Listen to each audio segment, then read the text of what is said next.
한국경제TV 생생한 실전 투자 정보 와우퀴. 월 5,000원 커피값으로 투자 정보가 내 손 안에 배달됩니다. 와우킥 N에서 만나요. 정부의 자본시장 선진화 정책, K증시를 매력적인 투자처로 만들고 있다라는 분석이 나오고 있죠. 3차 상법 개정안도 통과가 지금 임박한 상황인데 자세하게 도움 말씀 들어보겠습니다. 오늘 이 시간 대신증권의 이경현 연구위원 모셨습니다. 어서 오세요. 안녕하세요. 네, 3차 상법 개정에 대한 논의가 계속되고 있습니다. 여기에서 또 중요하게 주목을 받는 것은 자사주 의무 소각 아니겠습니까? 네. 이 부분이 왜 중요한지부터 설명을 좀 해주시죠. 네. 이 자사주 소각을 의무화한다라는 이런 규제, 또 이제 법제화가 다른 나라와 우리나라가 좀 다른 이제 자사주와 관련된 제도를 가지고 있기 때문인데요. 예를 들어서 우리나라 이제 투자자분들도 이제 많이 투자하고 계시는 애플 같은 기업은 굉장히 이제 자사주 매입을 적극적으로 하는, 그렇죠. 또 주주 환원을 적극적으로 하는 그런 기업으로 좀 많이 알려져 있는데요. 그래서 이 기업이 자사주를 매입하게 되면 이 기업의 주가가 지금 싸다라는 이런 시그널이 되기도 하고, 또 이제 주주 환원을 적극적으로 한다라는 것에 있어서 주가가 상승하는 좀 재료가 되기도 합니다. 그런데 우리나라 같은 경우에는 사실 자사주를 매입을 하면 네. 소각이 당연시 되는 것이 아니라 맞아요. 보유하거나 또 처분할 수 있는 이러한 좀 일들이 또 사례들이 많이 있었기 때문에 사실상 지금 주목을 받는다라고 좀 볼 수 있습니다. 그래서 이렇게 자사주를 매입을 해서 이제는 소각이 의무화가 된다라고 하면 이제 이 자사주가 어떤 특정 주주나 또 기업만을 위해서 활용되는 것이 아니라 이제 전체 주주에게 또 이제 이익이 되는 방향으로 활용이 되는 것이기 때문에 좀 주목을 받고 있습니다. 네, 이에 따라서 증시가 더욱더 활성화될 것이다 이런 네. 기대감도 몇 달 전부터 사실 있어 왔는데 이에 네. 따라서 주식도 많이 올랐죠. 네. 지금 PPT 내용을 보니까 기업의 자기 주식 보유 비중에 따른 주가의 추이 자료를 준비하셨더라고요. 네, 네. 설명을 좀 해주세요. 네. 사실 제가 지난달에 좀 해외 언론사 초청으로 이제 현재 한국에서 이루어지고 있는 자본시장 개혁과 이제 법제도 변화를 소개하는 연사로 좀 한 세션을 진행했었는데 네. 그때 활용한 이제 자료입니다. 네. 보시면 이제 자사주 보유 비중이 좀 많은 이 두 기업의 이 주가 추이를 보면 좀 유사한 모습을 좀 보이고 있는데요. 1차 상법 개정안이 통과되었을 때도 굉장히 급격하게 뛰었지만 사실상 이전인 5월 달부터 보시면 이제 대통령 후보 공약집에 자사주 소각 의무화를 포함시키겠다라는 것이 이제 확인이 되면서 그때부터 자사주를 가지고 있는 기업들이 굉장히 또 그 선제적으로 이제 반응을 했습니다. 그래서 사실 제가 이 자료를 이렇게 보여드리고 설명을 했는데 네. 이제 세션을 마치고 나서 어떤 미국 분께서 이렇게 저한테 오시더니 이 부분에 대해서 좀 질문을 하시더라고요. 어떤 질문이요? 네, 매입을 하면 그걸로 이제 바이백. 그게 이제 영어로 하면 바이백으로 끝인데 네. 왜 리타이어 한국은 소각을 해야 되느냐라는 것을 좀 질문을 하시더라고요. 그래서 이제 그분께서 또 미국에 있는 증권거래위원회에서 또 이렇게 일을 하시고 또 이제 마켓 스트럭처를 담당하셨던 분이신데 그렇다 보니까 미국과는 다른 이 제도에 대해서 좀 이해하기가 좀 어려우셨던 것 같습니다. 예. 그래서 이제 한국에서는 이 자사주를 매입을 했지만 보유하거나 아니면 좀 처분을 하는 이러한 일들이 좀 관행적으로 이루어져 있었던 그런 사례들이 좀 있었다라고 말씀을 드리면서 이제 그래서 소각의 의무화의 배경을 좀 말씀을 드렸는데 이제 그 분께서 이제 반응이 이렇게 고개를 저으시면서 It's interesting 이렇게 말씀하시더라고요. 그래서 그만큼 외국인들에게는 좀 다소 좀 생소한 좀 다른 차이점을 보이는 이런 제도다라고 좀 볼 수 있을 것 같습니다. 네, 그렇군요. 앞서서도 애플의 사례 말씀해 주셨는데 네. 애플 같은 경우에는 정말 소각을 많이 했잖아요. 네, 네. 이에 따라서 뭐 소각 뉴스가 나올 때마다 주가가 반등하는 것을 우리가 지난 10여 년 동안 계속해서 확인을 해볼 수가 있었는데 네. 이렇게 주가 측면에서 주주들, 투자자들한테 미치는 영향에 대해서도 보다 구체적으로 설명을 해주신다면요. 네.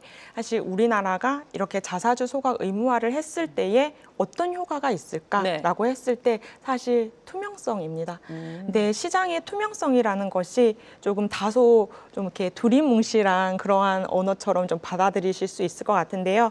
네, 지금 차트를 하나 보여드리면 이 차트를 보시면 좀 모호함이 해소되실 것 같습니다. 그래서 기업 입장에서 자사주 소각을 확대했을 때 효과는 매입할 때 공시한 그 주주 환원이라는 목적이 공시된 약속대로 이행되었다라는 것이 주가에 반영이 됩니다.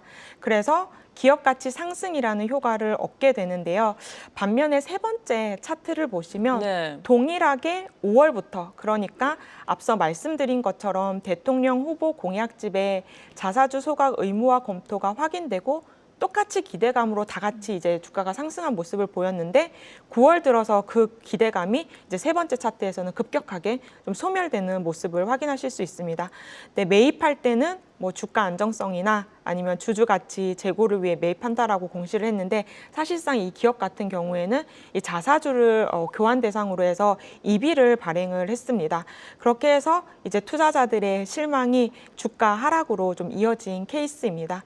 그래서 지금 이제 시장은 자사주 소각과 관련해서 이제 5월 이후에는 기대감으로 네. 자사주를 가지고 있는 그런 기업들이 다 같이 이렇게 좀 올랐다라고 한다면 지금은 이제 기업들이 이 제도에 대해서 또 어떻게 대응을 하고 있느냐에 따라서 주가의 향방이 좀 많이 달라지고 있는 모습을 보이고 있습니다. 그렇죠. 마지막 네. 차트에서 보여주셨듯이 네. 이렇게 자사주 같은 경우에 EB 발행을 많이 네. 했잖아요. 네. 많은 사실 회사들이 했습니다. 네, 이에 따라서 네. 금융 당국도 또 네. 모니터링도 했다라고 네. 들었는데 네. 지금은 어떤 상황인가요? 네.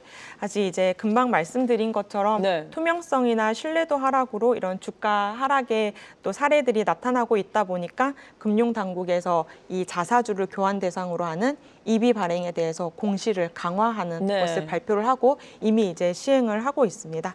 그래서 또 이제 어떤 행동주의 펀드에서는 이런 기업에 대해서 좀 소송을 제기하기도 했고요. 그리고 일부 기업들 같은 경우에는 이제 EB를 발행하겠다라고 이제 공시를 했다가 그 계획을 이제 철회하는 그런 모습을 좀 보이고 있습니다. 그래서 저는 투자자분들에게 좀 이런 부분은 이제 주가 하락 좀 이렇게 잠재성이 있기 때문에 네. 좀 우려를 하실 만한 부분이고 좀 조심하셔야 된다라고 좀 말씀드리고 있고요.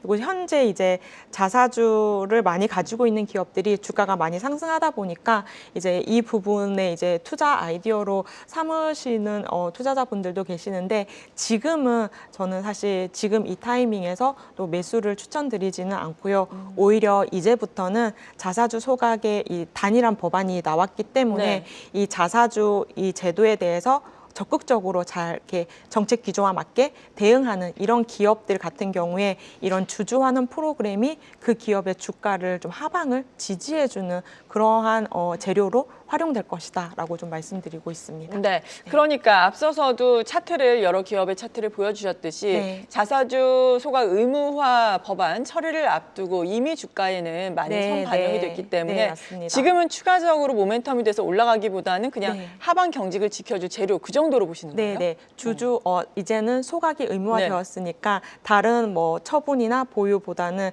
이제 소각으로 이제 정책 기조에 맞게끔 이렇게 대응하는 그런 기업들 같은 경우에는 오히려 이것이 하방을 지지해주는 그런 방향으로 갈 것이다라고 봅니다. 네. 그리고 배당소득 분리과세가 국회 본회의를 통과를 했습니다. 예상치 네. 못했던 그런 소식도 있었는데 네, 네. 관련해서는 어떻게 평가하세요? 네. 저는 사실 이제 배당소득 분리과세에 대해서 좀 긍정적으로 보고 있는데요. 말씀 주신 것처럼 좀 시장의 기대와 좀 완화된 것이 아니냐라는 그런 질문도 저도 좀 많이 받았었거든요. 근데 지금 보면 많은 주주들에게 더 낮은 세율을 이제 적용하겠다라는 그런 골자로 이제 추가된 것은 이제 최고 세율 구간에서 이제 50억 초과되는 그런 구간이 이제 추가가 되었고 그 구간에서는 한 30%의 세율을 이제 적용하겠다라는 것인데요. 사실 그렇기 때문에 또 최대 주주에게는 배당 성향을 높일 요인이 사라졌다라는 이런 평가가 좀 일각에서는 있기는 합니다. 네. 그렇지만 이제 저는 여전히 투자자분들께 배당소득 분리과세 수혜주를 살펴보실 것을 좀 추천드리고 있는데요. 왜냐하면 이제 이 일부 의원들이 발의한 법안을 보면 소득세법으로 개정을 하자라는 의견이 있었습니다. 그런데 지금 여야가 합의한 안은 이제 조세 특례 제한법인데요. 네. 이 차이점이 소득세법은 계속해서 이제 세제 혜택을 주는 것인데 지금 조세 특례 제한법은 3년 동안 한시적으로 운영하는 세제 혜택입니다. 그렇기 때문에 사실상 승계 이슈가 있는 기업들 같은 경우에는 여전히 저는 유인이 있다라고 좀 생각을 하고 있고요. 그리고 또 한 가지는 우리가 처음에 1차 상법 개정을 했을 때 이 이사의 충실 의무를 보면 모든 주주를 동일하게 공평하게 대우한다라는 그런 것이 사실 골자였는데 이게 주주의 비례적 이익, 그러니까 얼마만큼의 주식을 가지고 있느냐라는 것인데 사실 또 동일한 맥락이다라고 저는 생각을 좀 하고 있습니다. 그렇기 때문에 뭐 어떤 특정 주주에게 혜택이 가는 것이 아니라 모든 주주에게 혜택이 가는 이런 세제 혜택이기 때문에 저는 이제 긍정적으로 좀 보고 있고요. 그리고 투자 아이디어로서는 지금 조건이 25%가 이제 가장 낮은 이런 배당 성향의 조건인데 이미 이제 25%를 충족한 그런 기업들보다는 다소 한 2, 3% 포인트 정도 낮더라도 배당 성향을 높일 요인이 되는 기업들. 그렇게 되면 단순히 고배당주보다는 배당 DPS가 배당이 성장할 수 있는 배당 성장주로 좀 접근해 보시는 것이 어떨까 좀 생각하고 있습니다. 네, 아무튼 이게 배당소득 분리과세라는 게 배당금에 대한 세금을 깎아주는 거잖아요. 앞서서 주주의 비례적 이익이 지금 예상된다라고 말씀해 주셨지만 그래도 아무튼 많이 보유하고 있는 이 부자 감세가 아닌가 이런 얘기도 있던데 여기에 대해서는 좀 평가가 달라지고 있나요? 어떻습니까? 어떻게 평가하세요? 그런 부자 감세라는 비판이 좀 사실 있는 것은 사실인데요. 그런데 우리가 좀 생각해 보면 그 이전에 박근혜 행정부 때 배당소득 증대세제라는 이름으로 유사한 제도를 세제 개편안에 이렇게 포함한 적이 있습니다. 그때도 사실 부자 감세라는 비판이 굉장히 커서 기존에 이렇게 3년 정도 한시적으로 운영하겠다라고 했던 그런 계획이 조금 더 이제 빨리 이렇게 빨리 좀 소멸되었었는데요. 저는 변화된 시장 환경과 좀 투자자 저변을 고려할 필요가 있다라고 생각합니다. 사실 지금의 한국 주식시장은 그때와는 또 많이 다르거든요. 그리고 우리 많은 이제 투자자분들이 이런 배당 성향이 높은 그리고 또 어떤 특정 섹터만 배당 성향이 높은 것이 아니라 미국 같은 경우에는 여러 다양한 섹터에서 배당주들이 많이 유명한 배당주들이 많이 있잖아요. 그런 선진화된 그런 시장을 많이 경험하셨기 때문에 이제 이것이 일부 투자자가 아니라 이제 많은 국민 투자자들이 좀 혜택을 받게 될 만큼 좀 투자자 저변이 많이 확대되어 있는 상황입니다. 그렇기 때문에 저는 이제 전체 주주의 이익을 공평하게 대우해야 한다라는 이런 골자와 좀 일맥상통하지 않느냐라는 보는 입장입니다. 네, 정말 시장이 몇 년 전에 비해서 많이 달라졌어요. 투자자들의 인식도 훨씬 더 성숙이 됐고 그리고 스마트한 투자자들도 많아졌다라는 생각을 요즘에 계속해서 하게 되는데 지금 후속 과제로 일반 주주 권익을 강화하는 자본시장법 개정도 얘기가 되고 있잖아요. 이 부분의 관전 포인트는 뭔가요? 저는 이제 의무 공개 매수 제도다라고 생각을 하고 있는데요. 사실 지금도 자사주 소각 의무화 법안을 발의한 여당에서 의무 공개 매수 제도를 같이 논의를 하겠다라고 지금 발표를 한 상황입니다. 그런데 이제 의무 공개 매수 제도 같은 경우에는 이미 이전 정권에서 정부안으로 발의된 이력이 있습니다. 그런데 이제 이전에 국회 임기 만료로 법안이 폐기되었었는데요. 당시 정부안이 발의된 배경 중에 하나는 다른 선진국들은 M&A 과정에서 일반 주주도 최대 주주와 같이 경영권 프리미엄을 누릴 수 있는 이런 보호 장치로서 의무 공개 매수 제도가 활용되고 있는데 우리나라는 그런 주주 보호 장치가 없다라는 것이 이제 배경이었고요. 이 또한 코리아 디스카운트의 원인이다라는 것이 또 이 제도를 도입하게 된 배경이었습니다. 사실 정권이 바뀌었지만 정책의 목적과 기대 효과는 동일하고 또 이제 무엇보다 일반 주주의 권익 강화라는 기조에 부합하기 때문에 내년 상반기 중에 정책 과제로 좀 진행될 가능성이 높다라고 좀 보고 있습니다. 좀 이 제도에서 좀 눈여겨봐야 할 점은 이전에 이제 정권에서 발표한 그 제도의 매수 대상이 총 이제 50%에서 한 주를 좀 추가로 매수를 하는 것이었는데 네. 아마 이 부분에 있어서는 조금 더 강화되어서 지금 이제 전액을 전량을 남은 전량을 이제 매수해야 된다라는 이러한 법안들도 많이 발의가 되어 있는 상황입니다. 그리고 또 하나는 이것이 어떤 특정 당에만의 의견이 아니고 네. 지금 발의된 여러 가지 법안들이 여당에서도 발의되고 야당에서도 지금 발의되어 있는 상황입니다. 그렇기 때문에 좀 합의가 이루어질 가능성이 좀 높지 않을까라고 생각합니다. 네, 지금 저희가 거의 마무리할 시간인데 네. 이러한 법과 제도의 개선이 내년 증시 활성화에도 어느 정도 기여를 할 수 있을지 마지막으로 강조를 해주고 싶은 말씀이 있으시다면요. 네. 간략하게.